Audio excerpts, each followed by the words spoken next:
A longtime area resident is lucky to be alive tonight, caught in the middle of gunfire at a St. Louis area gas station. He was shot in the chest, and it was all caught on tape. Something else that was caught on tape is what has his two sons very upset.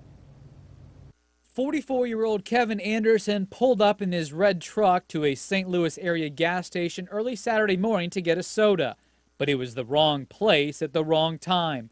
As he went to open the door for his wife, he told News Channel 18 he heard 3 shots.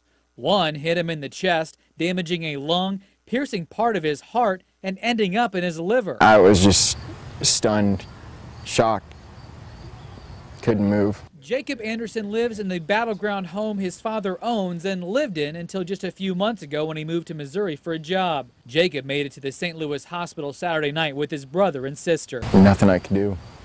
Helpless. Just watching him sit there in pain. According to Kevin, the convenience store manager had kicked out 3 people just minutes earlier who were being disruptive. He says one pulled out a gun and shot blindly around the corner. At first I was kind of sad, but then I just got overwhelmed with anger. Surveillance video shows a Washington Park police car pulling up about 4 minutes later. But Kevin says the officer stayed in his car for another 6 minutes until a second officer arrived. He could at least roll his window down to find out if my dad was okay, rather than just sit in his car. Kind of makes me wonder, what's this world coming to?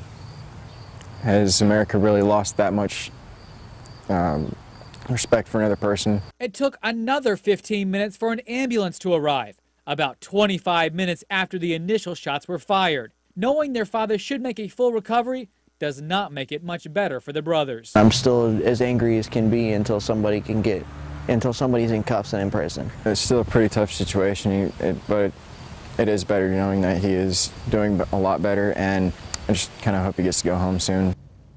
Now, I talked with Kevin Anderson earlier this evening. He says if it wasn't for the bullet being a small caliber one, he would be dead. As it is, he hopes to be able to leave the hospital Friday morning.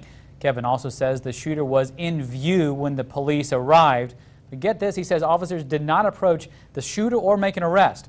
I called the Washington Park, Illinois Police Department, but was unable to speak with the chief or get a statement.